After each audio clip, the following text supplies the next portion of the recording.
이 멸류관에 대해서 공부하고 있는데 오늘 두 번째 멸류관, 썩지 않을 멸류관에 대해서 공부하도록 하겠습니다. 고린도전서 9장을 보겠습니다.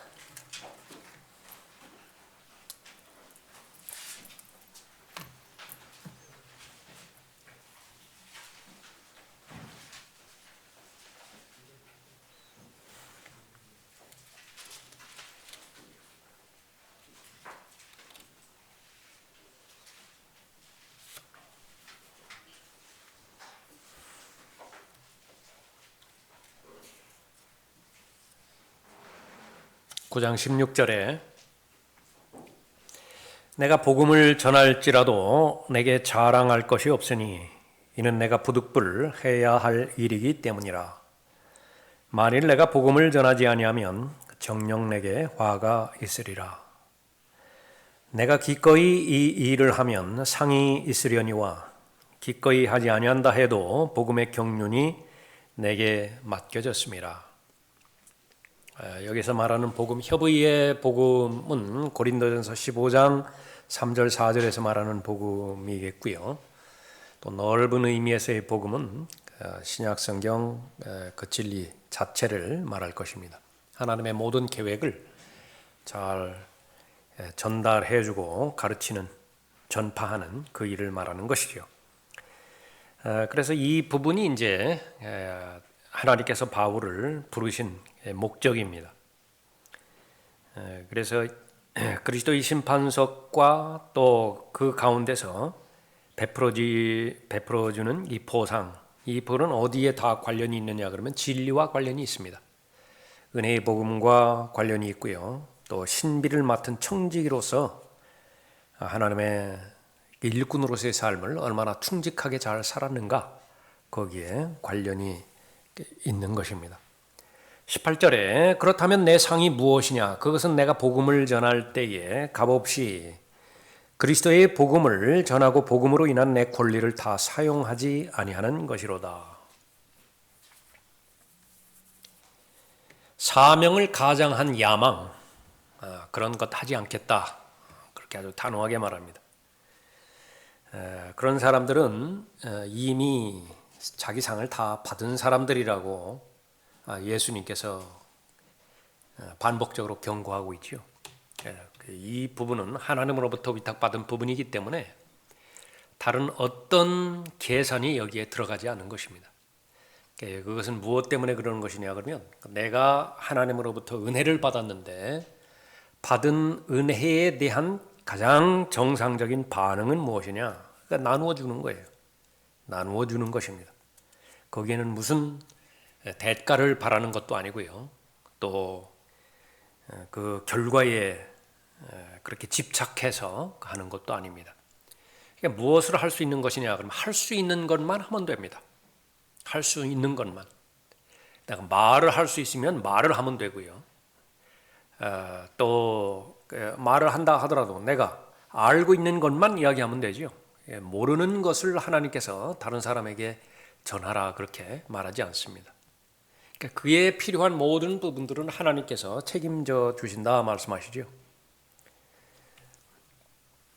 국가에서 일을 하라고 공무원으로 불렀다라고 한다면 그 일을 수행하는 데 필요한 모든 부분들은 국가가 책임집니다.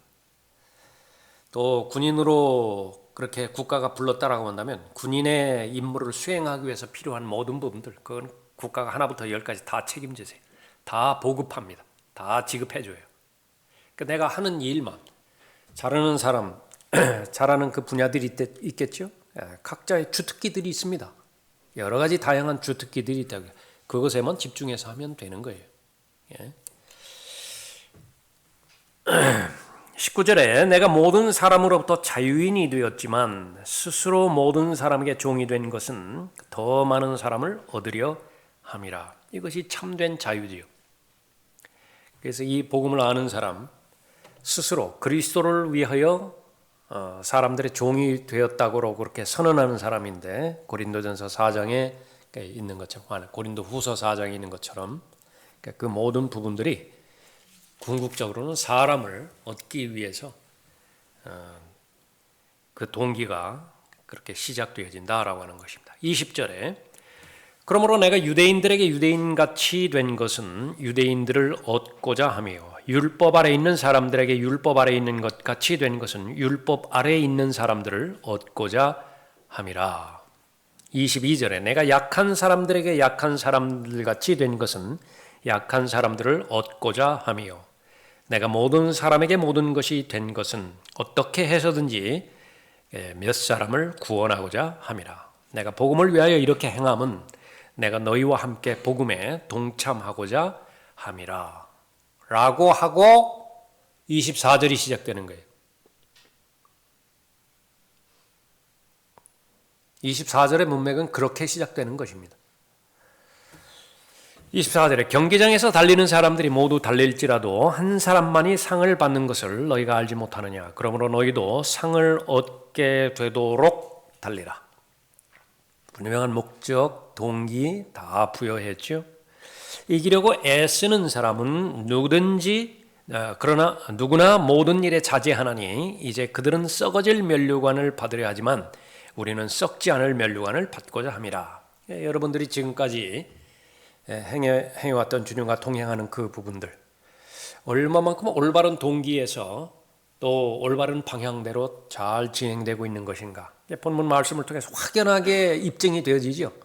그럼 가장 잘 사는 것이에요. 이렇게 사는 것이 가장 잘 사는 것이고요. 가장 올바로 믿는 것입니다. 그러니까 옆에 뭐 어떻게 흐르든지 거기에 전혀 영향받을 필요 없습니다. 오히려 여러분이 신실하게 그렇게 지금까지 행해왔던 일들을 쭉 감당을 함으로 인해서 옆 사람에게 주변에 좋은 영향력을 끼치는 것입니다. 그것이 바로 산 믿음이에요. 그러니까 이런 일들이 마땅히 해야 되는 그리스도인의 해야 될 일임에도 불구하고 이것이 잘 이루어지지 않는다. 내 자신의 믿음의 분량에 비추어 봤을 때 내가 스스로 만족스럽지 않다. 그러면 오늘 우리가 살펴볼 여러분의 몸을 통제하는 데 실패했어요. 여러분의 몸을 자제하고 억제하고 컨트롤하는 데 실패한 거예요. 그럼 그것은 무엇과 관련이 있는 거냐면 나의 몸을 억제하고 통제할 수 있는 유일한 분은 성령 하나님밖에 없습니다.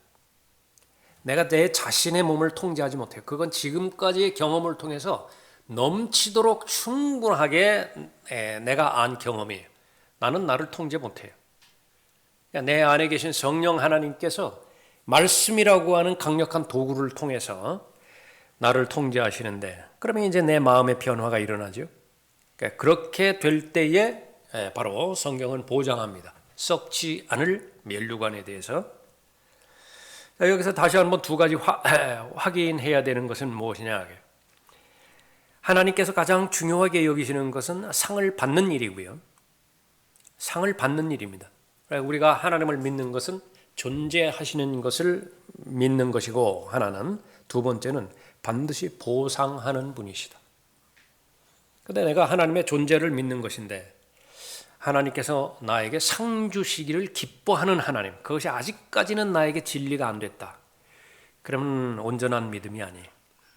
다시 한번 이런 계기를 통해서 분명하게 언급되는 것은 나는 내가 섬기고 내가 믿는 하나님은 나에게 상 주기를 원하는 하나님이다. 그러면 반대로 상을 주셨을 때의 하나님의 마음은 어떻게 되는 것이냐? 가장 기뻐하세요. 가장 좋다고요. 하나님이 잘하였다 착하고 신실한 종아, 이 말씀을 모든 구원받은 하나님의 자녀들에게 다 하고 싶으신 거예요. 그런데 그렇지 못하죠. 그렇지 못한 대상이 있다. 아이고 상 못 받아서 좀 안 됐다. 그 정도가 아니에요. 우리가 성경에서 계시된 하나님은 질투하시는 하나님이세요.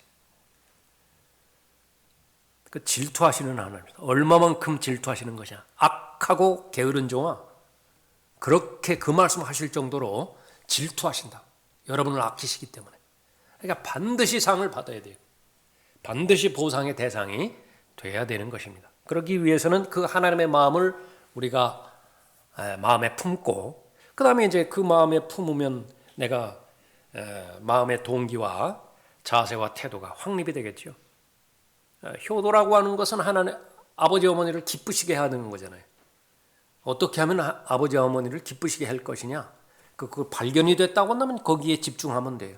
그 무엇이죠? 애쓰는 것입니다. 뭐 하도록? 상 받도록. 25절에 이기려고 애쓰는 사람은 누구나 모든 일에 자제하나니 이제 그들은 썩어질 면류관을 받으려 하지만 우리는 썩지 않을 면류관을 받고자 함이라. 그러므로 내가 그처럼 달리되 불확실하게 하지 아니하며 또 내가 그처럼 싸우되 허공을 치는 자같이 아니하노라. 뭘 달렸죠? 내 코스가 있죠. 그것은 맡겨주신 복음부터 시작해서 하나님의 진리의 말씀을 잘 전달하고 나누어주고 또 내 자신이 성숙하고 성장하는 그 부분이죠. 또 싸우되 무엇을 싸우죠? 복음을 위해서 싸우는 것입니다. 하나님의 일이라고 하는 것은 영적인 일이기 때문에 그 영적인 일을 수행하는 데 있어서는 반드시 영적인 방해가 있습니다. 그것을 의식하는 사람은 성숙한 사람이에요. 성숙한 사람, 계산 잘 해내는 사람이죠. 어떤 일을 수행하는 데 있어서 시간이 얼마만큼 걸릴 것이냐, 비용이 얼마만큼 들 것이냐, 이거 계산하지 못하는 사람은 프로가 아니에요. 그냥 시키니까 그냥 일을 하는 경우인데 안 하는 것보다는 낫지만은 그러나 내가 정작 책임 있는 의식 있는 사람의 입장에서 그렇게 봤을 때에 그 일을 수행하는 데 있어서 물리적인 시간이 얼마만큼 들 거냐 계산해야 된다고요. 막히는 거 감안해야 되겠죠.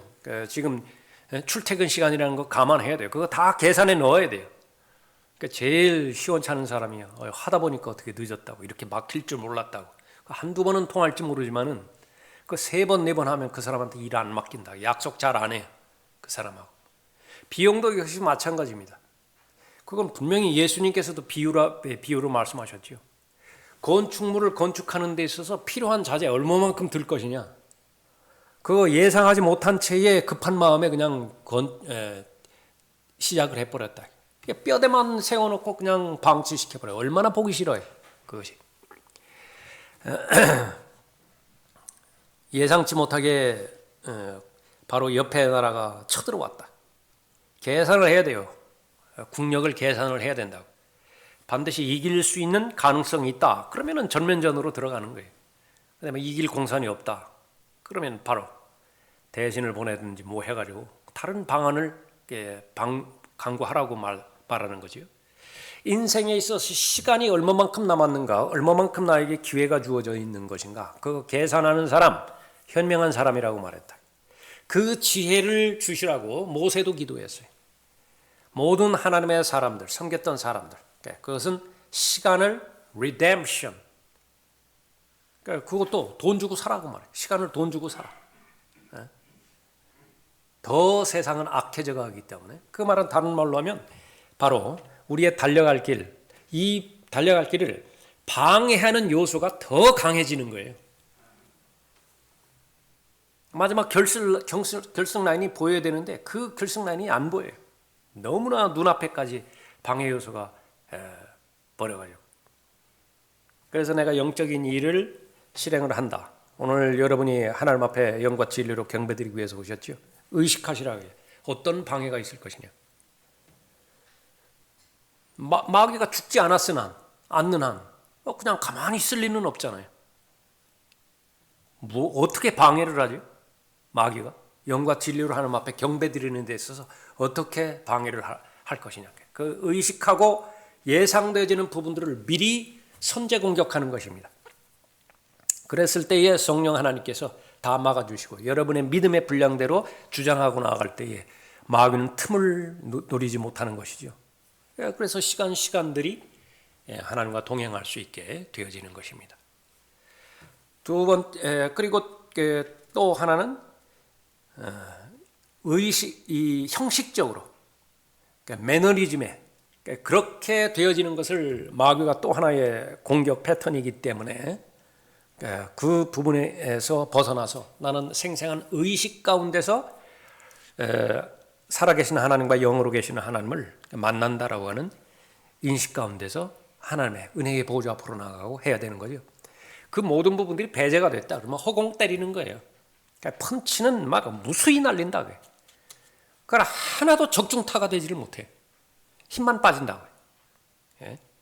그러니까 그러지 말라는 거죠. 26절에 그러므로 내가 그처럼 달리되 불확실하게 하지 아니하며 또 내가 그처럼 싸우되 허공을 치는 자같이 아니하노라. 내가 내 몸을 억제하여 복종하게 함은 구원받은 이후에 내가 해야 될 일. 먼저 알아야 되는 것은 내 몸은 반드시 억제되어야 될 필요가 있다. 절대로 과대평가하지 말라.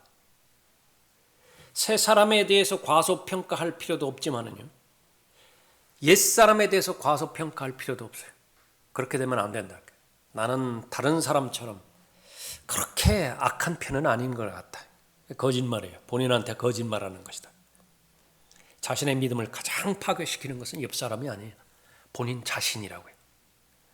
들림받아서 올라가 봤을 때 옆 사람에 대해서 그 잘못을 묻고 또 옆 사람 때문에 내가 이렇게 이런 모습으로 발견되었다. 그 변명은 단 한마디도 할 수가 없게 돼요. 모두가 다 자신 탓입니다. 자신 탓.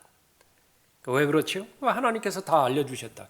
성경에서, 신약 성경에서 구원받은 이후에 그리스도인의 정상적인 삶을 살기 위해서 자신의 육신에 대해서 얼마만큼 공부를 해야 되는 것이냐? 아담의 타락한 본성에 대해서 얼마만큼 깊게 공부를 해야 되고 탐구를 해야 되고 그것을 임상 실험으로 내 결과를 가지고 있어서 적어도 나에게 있어서만큼은 어떤 부분이 가장 취약하게 질병에 쉽게 노출될 수 있는 부분이냐? 그걸 알아야 성경을 공부한 사람이죠. 그걸 알아요. 내가 육신의 정욕에 아주 약한 사람이냐?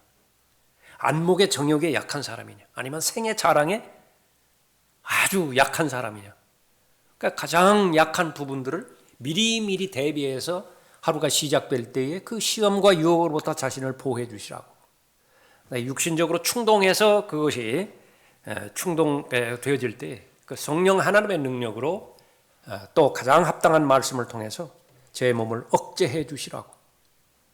예방의학이죠. 예방의학. 코로나만 무슨 이렇게 접종 받는 것이 아니라 독감만 접종 받는 것이 아니라 미리미리 내 영적인 질병을 실패를 예방하기 위해서 그렇게 하는 것이. 그러니까 제일 첫 번째로는 알아야 된다. 내 몸은요. 내 몸은 언제라도 터질 준비가 되어 있는 활화산이에요. 여건만 안 돼 있다 뿐이에요. 죄 지을 수 있는 여건만 주어지면, 그런 환경만 주어지면 그냥 다 튀어나온다. 예? 그러니까 그것을 알아야 되고, 그렇기 때문에 반드시 필요가 있어야 돼요. 통제해야 돼요. 억제해야 돼요. 언제까지 그렇게 해야 되죠? 언제까지? 예, 하나님의 정하신 때까지 그건 다 그렇게 해야 되는 것입니다. 어떤 사람은 죽지 않고 산 채로 변모돼서 올라가는 사람이 있을 것이고, 어떤 사람은 죽음의 관문을 통과할 그런 때가 되겠죠. 그러니까 그때까지 잠시도 긴장을 놓아서는 안 되는 것이죠. 정신 차리라고 말씀하셨고, 깨어 있으라고 말씀하셨고, 기도하라고 말씀하셨죠. 그러니까 무엇에 대해서 그렇게 할 것이냐? 그러니까 자신의 육신에 대해서 그렇게 하는 거예요. 내가 내 몸을 억제하여 복종하게 함은 다른 사람들에게 전파한 후에 어떻게 해서든지 내 자신이 버림을 받지 않게 하려는 것이라. 바울은 이 소망을 이루었습니다. 어디에서 알 수 있죠? 디모데후서 4장에서 자신의 믿음의 고백을 합니다. 달려갈 길 다 달려갔다. 믿음을 결국은 지켜냈다. 선한 싸움, 맡겨주신 선한 싸움, 잘 싸웠다. 예? 그 믿음의 고백이에요. 그 전체가 하나님의 은혜 아니겠어요?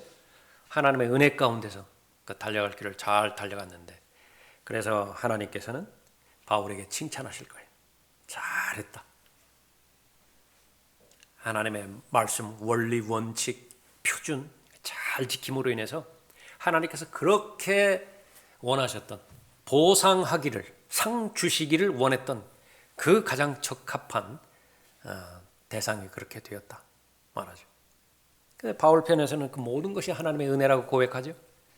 고린도전서 15장 10절에서 아닙니다. 지금의 제가 된 것, 그것도 하나님의 은혜이고 다른 사람보다 더 많이 일을 할 수 있는 기회가 주어졌던 것, 그것도 하나님의 은혜이고요.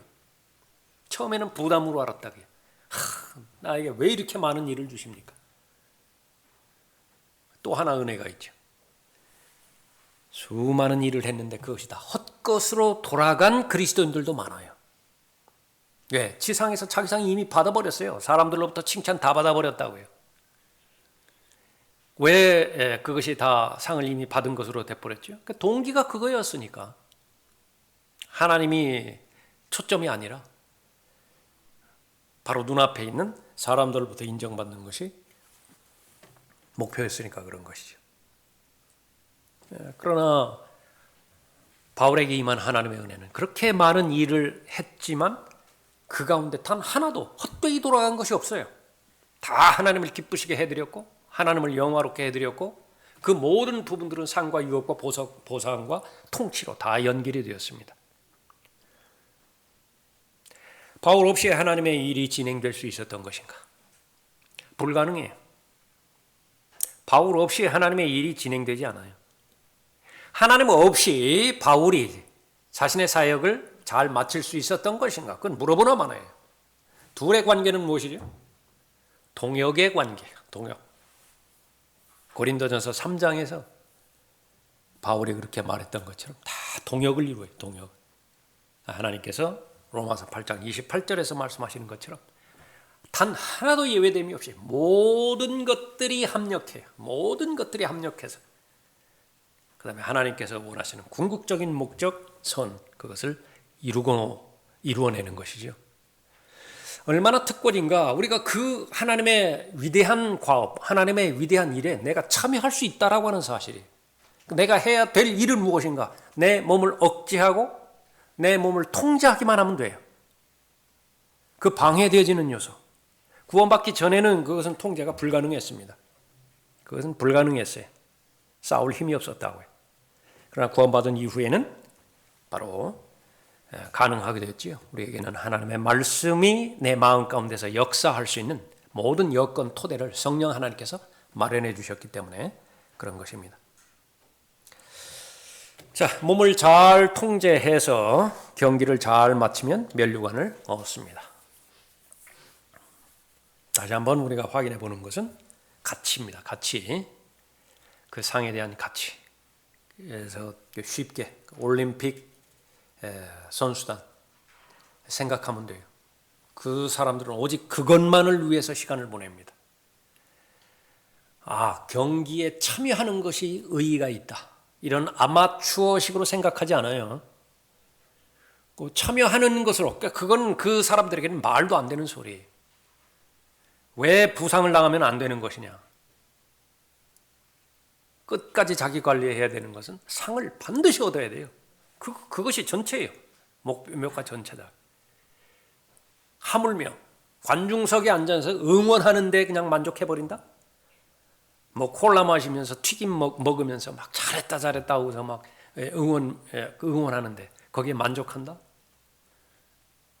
그것은 달려갈 길 다 마치고 바울처럼 자기 코스 다 끝내고 나서 바톤 넘겨주고 휴거라든지 아니면은 죽음의 관문을 통해서 바톤 넘겨주죠.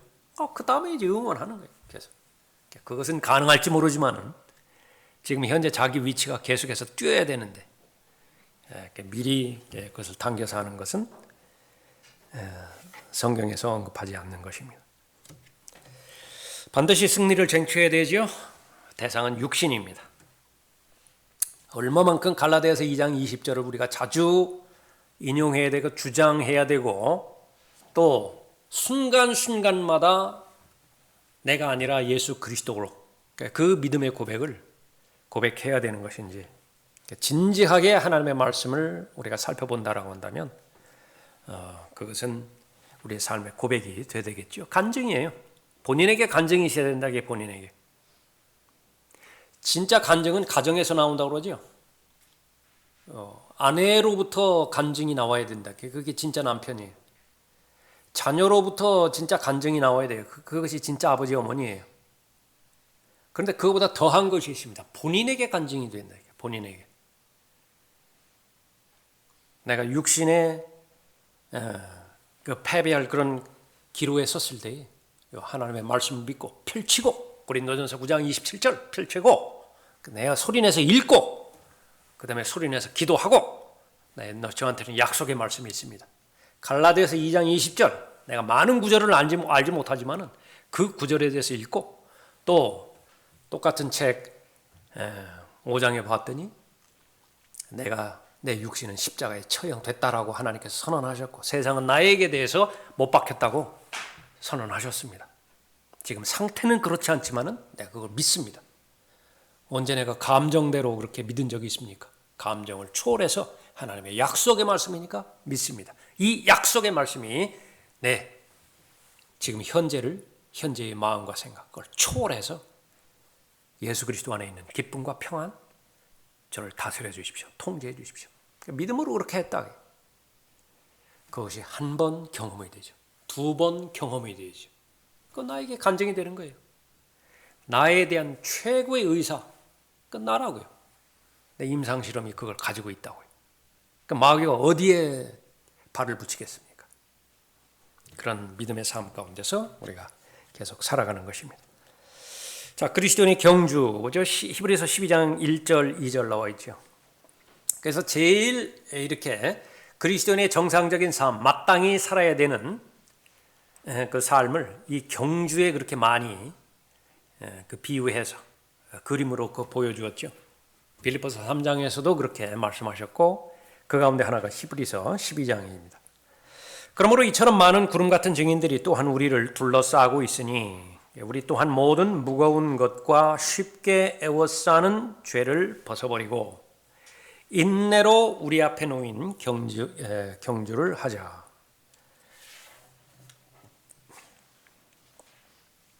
여러분 앞에 그렇게 말씀드린 적이 있지만은 가장 많은 설교를 한 본문입니다. 히브리서 12장 1절, 2절, 3절 가장 많은 설교를 했다. 본질이기 때문에 그렇습니다. 삶의 본질이기 때문에. 무거운 것과 쉽게 애워싸는 죄를 벗어버리고 강조를 했죠. 이것이 해결되지 않은 상태에서는 그 코스에 들어설 생각을 말아야 됩니다. 그건 하나님 모독하는 거예요. 내가 쉽게 애워싸는 죄를 해결하지 않고 무거운 것을 해결하지도 않고 내가 좀 달려보겠다?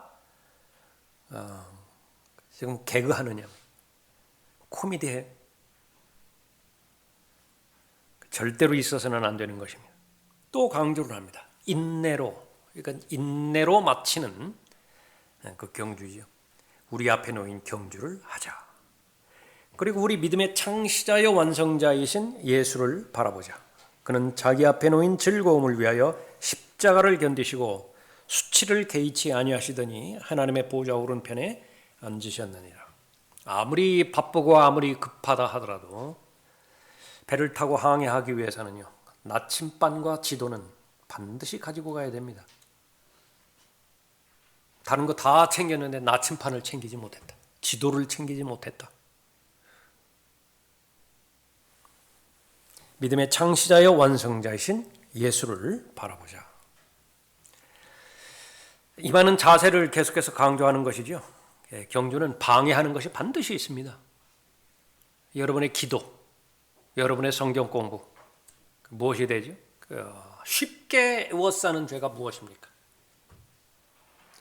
저를 가장 쉽게 애워싸는 죄가 무엇입니까? 반복적으로 거듭거듭 자백해야만 되는 그 죄의 덫에 걸리는 현실이 무엇입니까? 물어보고 진단이 내려졌으면 거기에 가장 합당한 처방이 하나님의 말씀 안에 있죠. 그대로 해야 돼요. 복용해야 돼요. 꿀꺽 삼켜야 됩니다. 그러지 않으면 백날 진단만 받아요. 효력이 없는 것입니다. 모든 무거운 것, 죄는 아니지만은 내 마음을 성령으로 충만하지 못하게 방해하는 것들, 자백해야 될 내용은 아니지만은, 그러나 하나님을 적극적으로 기쁘시게 해드리지 못하고 하나님을 영화롭게 해드리지 못하게 만드는 것, 다시 말하면 내 믿음의 분량이 있는데, 내 믿음의 잔이 있는데 그것이 꽉 채워져야 되거든요. 그리고 거기서 넘쳐야 돼요. 그래, 넘치는 것이 다른 사람한테 이제 흘러가죠. 그런데 80%만 계속 채워져 있어요. 다른 것들로 채워지는 것보다는 훨씬 낫지만, 그러나 아쉽다고요. 이미 그릇이 커졌는데, 믿음의 분량이 커졌는데 무엇 때문에 20%가 채워지지 못하는 것이냐? 거기에는 욕심이 도사리고 있다고요. 거기에는 하나님과 무관한 것이 거기에 도사리고 있는 것이에요. 그 부분을 놓고도 우리는 하나님 앞에 간구하고 또 그 자기 훈련을 잘 해야 되죠. 그 사람이 입고 있는 옷을 보면 그 사람이 경주자인지 아니면 코치인지 감독인지 아니면 관중인지 알 수 있죠. 옷을 보면 알아요. 옷을 보면. 그러니까 선수 가장 적합한 옷으로 설계해서 그렇게 입지만 거기에는 주머니는 없다고요. 주머니가 뭐가 필요하겠습니까? 예? 이 부분을 확장하면 여러분이 입는 패션, 그것도 다 고려의 대상이죠. 최소한 여러분이 다른 사람에게 복음을 증거하는 데 있어서 여러분이 입고 있는 복장 때문에 여러분의 마음이 위축된다. 그것은 아니에요. 그건 안 된다고요. 경배도 마찬가지입니다. 하나님 앞에 경배 드리는 데 있어서 자신이 입고 있는 옷 때문에 하나님 앞에 경배 드리는데 여러분 자신이 위축되거나 다른 사람의 영향을 받는다. 그거는 아니에요. 그럴 필요도 없어요. 예. 마음의 옷, 그것은 말할 것도 없이요. 자신의 삶을 증거하는 데 있어서 또 다른 사람에게 악영향을 끼치는 그런 삶을 살아서는 안 되는 것입니다. 교제해 보죠. 그리스도인의 삶을 사는 데 있어서 우리는 경주자의 삶을 따라야 된다. 그리고 그리스도를 섬기는 데 있어서 방해되는 모든 것을 벗어버려야 한다. 우리 각자는 그리스도인의 삶을 사는 데 있어서 특별히 약한 부분들이 있다. 우리가 확신해야 하는 것은 사탄은 그 부분을 이미 정확하게 알고 있다는 사실이다. 그리고 사탄은 그 부분을 이용하는 데 있어서 결코 중단하지 않는다는 사실이다. 그 약한 부분을 인정하고 그 부분에 대해 승리하는 것은 우리의 삶 가운데 많은 죄들을 다루어야만 한다. 근데 계속 성찰하지 않아요. 계속 기도도 게을리해요. 그럼 마귀가 하는 부분은요, 시간을 거기다가 주어버리는 거예요. 그 사람에게 시간을 줘요. 어떤 시간이죠? 계속해서 주머니에 넣을 수 있는, 더 넣을 수 있는 시간을 줘버린다. 계속 쌓고 더 쌓을 수 있는 시간을 더 줘요. 마침내 최대치까지 올라갔죠. 그때 밑바닥을 쳐요. 가장 최대 효과를 노리는 것이 마귀예요. 마귀도 경제적이에요. 예? 어떻게 하면 그 사람을 쓰러뜨림으로 인해서 가장 악영향의 파급력을 최대화로 시킬 것이냐, 마귀가 모르지 않아요. 그래서 영향력 있는 사람이면 사람일수록 파급 효과가 크다고요. 그건 하나님도 아시고 마귀도 아는 것입니다. 그렇기 때문에 하나하나 하루하루가 우리는 하나님 앞에 온전히 자신의 몸을 의탁하고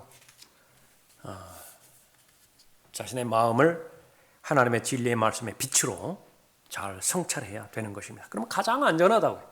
가장 안전해요. 그것이 참된 자유가 있고 원하는 자유로움 가운데서 해야 하는 일을 잘 감당하는 것이죠. 하나님께서 용기를 주십니다. 그러한 경주의 삶을 살아가는 사람들에게 있어서 용기를 주신다. 그것이 무엇이냐 그러면 바로 예수 그리스도를 보여주는 거예요. 시작하라고 말씀하셨는데 어떤 본도 전혀 본 적이 없다. 어떻게 해요? 한번 본 적이 없는데. 근데 우리는 우리 앞에 본이 되신 예수 그리스도를 보내주셨어요. 주 예수 그리스도께서 이 삶의 경주를 시작하도록 하셨고 마지막 결승선에서 우리를 영접하기 위해 기다리고 있다는 것이다. 예.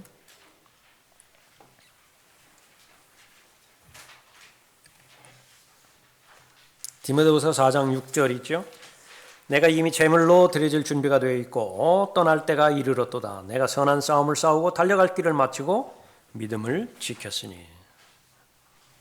그래서 이 모든 부분에 있어서 투쟁이 없는 부분은 없습니다. 계속 싸워야 돼요. 그래서 그리스도인이 되었다라고 하는 것은 영적 전쟁에 가담이 되었다. 그 전까지는 전쟁이 없어요. 같은 편이니까. 믿지 않는 자들의 마음을 어둡게 하는 신, 그것이 나의 신이었다고요. 마귀의 자식이었다고요. 그 신이 가리키는 방향이 있다고요. 이 세상의 풍조입니다. 그러니까 그 나는 동의해서 코드가 맞으니까 그렇게 갔죠. 그 누가 방해하겠어요? 원수가 없다고요. 그러나 구원 받음으로 인해서 180도 전향이 되었죠. 원수가 돼버린 것입니다. 투쟁해야 되는 것인데 그것은 하나님의 말씀에 순종함으로 인해서 그 승리가 보장이 되는 것입니다. 자, 그리스도인의 경주에 관련돼서 성경에서 그렇게 언급하고 있고요. 그 다음에 몸의 통제에 대해서 살펴봅니다. 훌륭한 선수는 반드시 자신의 몸을 복종시켜 훈련에 임해야 한다. 근데 그 동기가 무엇이냐 하면 예수님의 동기와 같아야 돼요. 예수님의 동기는 무엇이었습니까? 십자가를 견디시고 또 다 이루었다 말씀하신 동기는 자기 앞에 놓인 즐거움이라고 말씀하세요. 자기 앞에 놓인 즐거움이 있었어요. 마찬가지로 사람을 계속해서 어려움을 잘 극복하게 하는 것은 소망입니다. 그러니까 이 과정은 반드시 끝나게 돼 있어요. 끝이 없는 것이 아니에요. 반드시 끝나게 돼 있다고요. 그것이 약간 긴 것이냐, 조금 더 긴 것이냐, 그것 차이밖에 없어요. 그러니까 그거 하나고요. 반드시 끝나요. 끝난 다음에는 지금까지 내가 경험하지 못한 하나님의 복을 받게 되어지는 것이죠. 예수 그리스도께서 달려가신 경주와 내가 지금 달려가고 있는 경주를 비교해보자. 그 비교의 대상이 아니죠. 예수님께서 달려가신 경주. 그것은 죽음과 투쟁하는 그런 경주였습니다. 결국 죽음을 이기셨어요. 지옥과의 싸움입니다. 예수님의 경주는 지옥과의 싸움이다. 허공을 날리면 안 돼요. 정확하게 하나님의 말씀을 주장하고 또 아버지 하나님 앞에 온전히 신뢰함으로 인해서 십자가의 죽음에까지 순종하심으로 인해서 이 땅에 오신 구속 계획을 다 이루신 것이죠. 그것에 대한 절대적인 증거가 무엇이에요? 죽은 자들로부터 일어나신 것이에요. 그러니까 무덤을 이겼다고요. 죽음을 이기시고 지옥을 이기시고 무덤을 이기셨다. 사탄은 완전히 패배된 것입니다. 십자가로 이기신 거예요. 그 기반 위에서 내가 할 수 있는 경주를 이제 맡겨주신 것입니다. 여러분의 각 자질들이 있고 기질들이 있고 약한 부분이 있고 또 강한 부분이 있죠. 또 은사들이 다 다르지요. 그러니까 내가 할 수 있는 일을 하나님께서 맡겨주신 것입니다. 잘 달리고자 한다면 몸이 원하는 대로 따르는 것이 아니라 몸을 통제해야만 한다. 훌륭한 선수, 다음 때 비우는 선수 없을 거예요. 술 마시는 선수 없겠죠. 과식하지도 않을 것이고요. 자신의 몸에 해로운 것, 어떤 것도 하지 않을 것입니다. 무슨 여러분 쉽게 무슨 보디빌더를 한다든지 거기 있는 사람들, 그 사람들 6끼 먹는다고 그러잖아요, 하루에.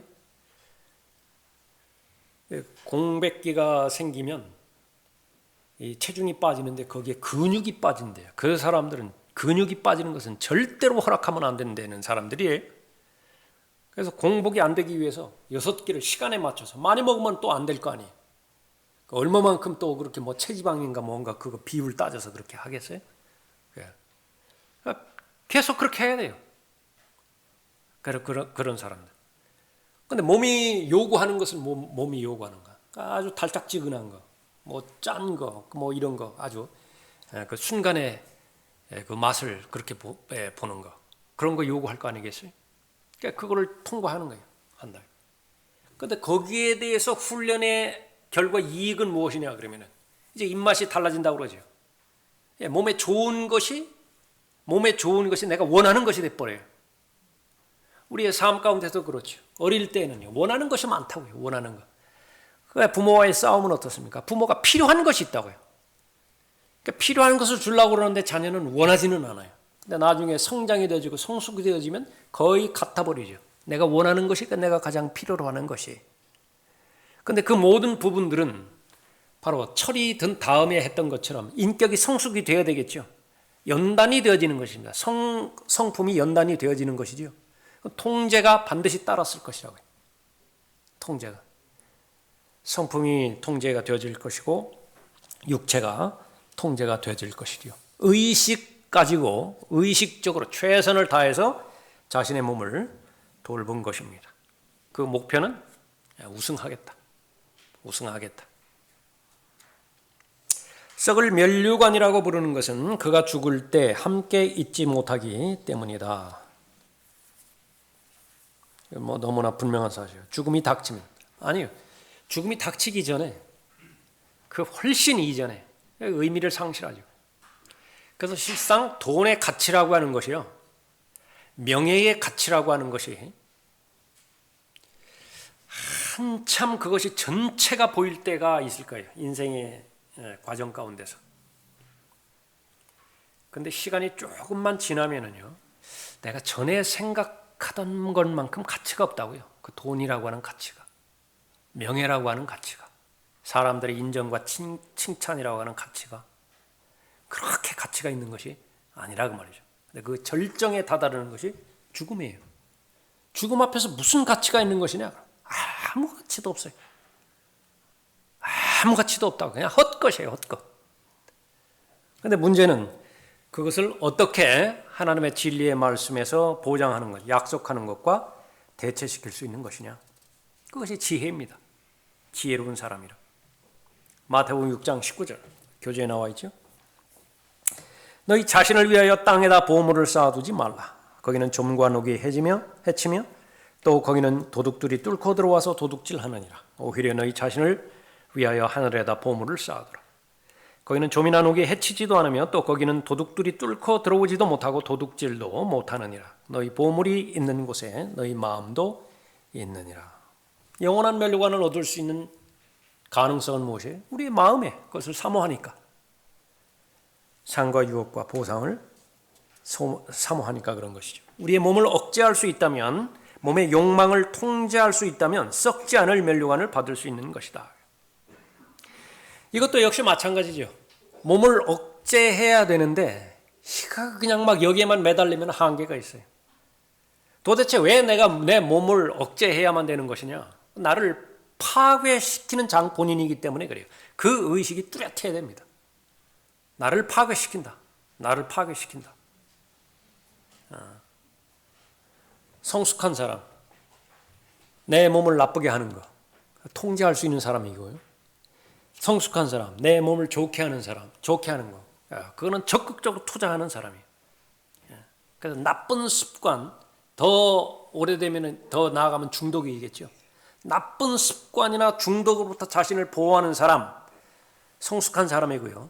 자신에게 유익하는 거, 몸의 유익부터 시작해서 자신이 세운 그런 계획에 맞게 공부하는 사람, 꼭 책만 공부한다 그 말 아니에요. 그러니까 자신에게 유익이 되잖아요. 그 성숙한 사람이라. 그리스도인은 바로 영원한 멸류관을 받을 수가 있는 것입니다. 우리의 몸을 억제할 수 있다면, 몸의 욕망을 통제할 수 있다면 썩지 않을 멸류관을 받을 수 있는 것이다. 이것이 성령을 통하여 가능하다. 이거 반드시 마음에 둬야 됩니다. 여기까지는 되었는데 성령을 의뢰하는 것에서 실패하면 다 실패해버리는 거예요. 반드시 성령을 통해서만 가능하다라고 성경은 강조합니다. 로마서 8장 13절에서 너희가 육신을 따라 살면 죽을 것이나 성령을 통하여 몸의 행실을 죽이면 살리라. 몸의 행실을 죽이는 것이 당연 과제인데 반드시 필수적인 것이 성령을 통해서 죽여야 돼. 성령을 통하여 죽여야 된다. 그러니까 성령께서는 말씀을 통해서 우리 안에 역사하시죠. 똑같은 내용이 골로새서 3장 5절에 있습니다. 그러므로 땅 위에 있는 너희 지체를 죽이라.